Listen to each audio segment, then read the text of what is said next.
नमस्कार दोस्तों, मेरा चैनल कथा भक्ति सागर में आप लोग का स्वागत है। आज हम विष्णु भगवान की मत्स्य अवतार की कथा सुनेंगे, यानी कि मछली के अवतार की कथा सुनेंगे कि उन्होंने क्यों मछली का अवतार लिया था। विष्णु भगवान ने कुल 10 महत्वपूर्ण अवतार लिए हैं, जिसमें मत्स्य उनका प्रारंभिक अवतार है। यह अवतार उन्होंने तब ग्रहण किया था जब एक कल्प का समापन हो गया और एक नया कल्प आरंभ होने जा रहा था, यानी जब एक युग की समाप्ति होती है और नया युग आरंभ होता है। कल्प वह अवधि होती है जिसमें 4 युग सतयुग, त्रेता युग, द्वापर युग और कलयुग शामिल होते हैं। पिछले कल्प युग के कलयुग के समाप्त होने के समय और नए युग के सतयुग के आरंभ होने के क्षण में श्री हरि ने ब्रह्मांड के पूर्ण निर्माण के लिए मत्स्य रूप धारण किया। हम इस अवतार की कथा को और अधिक विस्तार से जानेंगे। एक बार की बात है जब एक राक्षस नामक हयग्रीव ने ब्रह्मा जी से वेदों को चुराया। उसने वेदों को गहरे समुद्र में छिपा दिया। इस घटना को ब्रह्मांड के संतुलन के लिए खतरे के रूप में देखकर भगवान विष्णु ने एक विशाल मछली के रूप में समुद्र से वेदों को निकालने का निर्णय लिया। विष्णु जी ने अपने सिर पर एक सींग धारण की हुई विशाल मछली का रूप धारण किया, जिससे हम मत्स्य अवतार के रूप में जानते हैं। विष्णु जी तैरकर समुद्र के तल में गए और राक्षस हयग्रीव को वेदों के साथ छिपा हुआ पाया। राक्षस ने भगवान विष्णु पर हमला किया, लेकिन मछली के रूप में नारायण उस राक्षस के लिए बहुत शक्तिशाली थे। भगवान विष्णु ने हयग्रीव को पराजित किया और वेदों को पुनः प्राप्त किया। हालांकि विष्णु जी का प्रयोजन अभी पूरा नहीं हुआ था।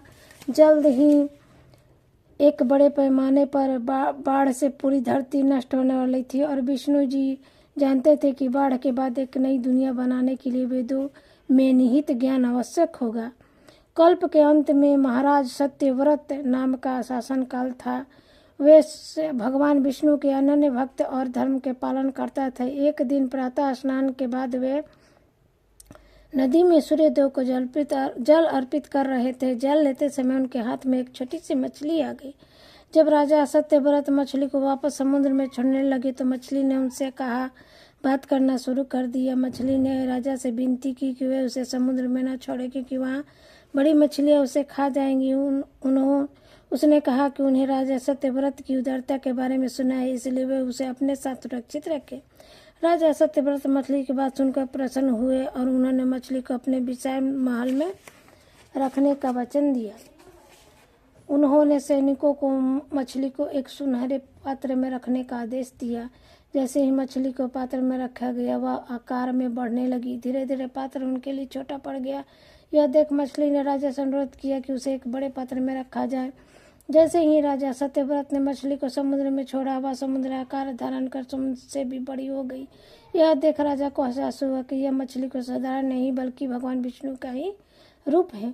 उन्होंने भगवान से प्रार्थना की कि वे अपना असली रूप धारण कर राजा सत्यव्रत के निश्चल मन को और सत्य वचन को सुन भगवान विष्णु ने मत्स्य अवतार में उन्हें दर्शन दिया। भगवान ने कहा कि प्रलय का समय निकट आ चुका है और 7 दिन बाद एक महान प्रलय आएगी, जिसमें पूरी पृथ्वी जलमग्न हो जाएगी और जीवन का अंत हो जाएगा। भगवान ने राजा सत्यव्रत को निर्देश दिया कि वे एक विशाल नौका का निर्माण करें और उसमें समस्त ऋषि, सभी प्रकार के प्राणियों के सूक्ष्म रूप, सभी वनस्पतियों, पेड़ पौधे और अन्य वस्तुओं के बीच संग्रहित करें।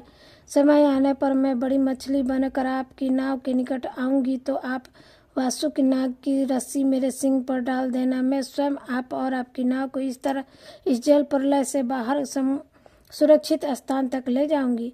भगवान के आदेश के अनुसार राजा ने सभी सामग्री इकट्ठा की और एक नाव बनाई, जिसमें उन्होंने सभी आवश्यक चीजें और समाप्त ऋषियों को साथ लेकर बैठ गए। तब समय पर जब प्रलय आई तो हर तरह केवल पानी ही पानी नजर आ रहा था। नाव बैठे हुए राजा बहुत भयभीत थे। तब सप्त ऋषियों ने उन्हें साहस दिया और नारायण का इंतजार करने के लिए कहा। थोड़ी देर बाद एक विशाल मछली नाव के चारों ओर घूमने लगी, जिसके सिर पर एक बड़ा सिंह स्पष्ट रूप से नजर आ रहा था। राजा ने जैसे ही भगवान ने पहले ही सुझाव दिया था, वासुकी नाव को रस्सी के रूप में उन्होंने उस सिंह पर बांध दिया। इसके बाद वह मछली नाव को विशाल समुद्र में इधर उधर ले जाती रही और राजा सत्यव्रत मनु ने मत्स्य रूपी नारायण से लगातार प्रश्न पूछे, जिसका मत्स्य रूपी नारायण ने उत्तर दिया। भगवान मत्स्य और राजा सत्यव्रत मनु के बीच यह संवाद महत्वपूर्ण पुराण में दर्ज है, जो सनातन धर्म के अनुयायी के बीच प्रसिद्ध है। मत्स्य अवतार कथा भगवान विष्णु की दया और शक्ति के प्रतीक है। यह कथा हमें सिखाती है कि भगवान हमेशा अपने भक्तों की रक्षा करते हैं और उन्हें कठिन परिस्थितियों से बाहर निकालते हैं। जय हो भगवान विष्णु की।